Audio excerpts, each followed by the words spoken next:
தொகுதி மறுவரை அப்படின்றத கொண்டு வராங்க. இது இவங்க தான் கொண்டு வராங்க அப்படின்னு நம்ம சொல்லல.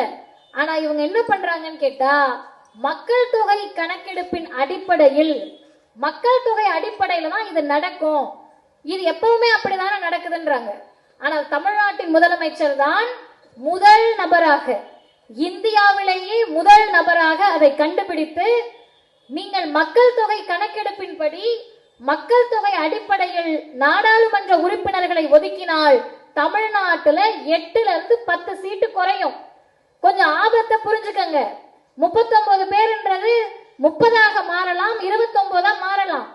ஏற்கனவே இருக்கக்கூடிய நாடாளுமன்ற உறுப்பினர்களை இவர்கள் பேச விடாமல் செய்கிறார்கள், தடுக்கிறார்கள், எல்லா அதிகாரத்தையும் ஏவுறாங்க.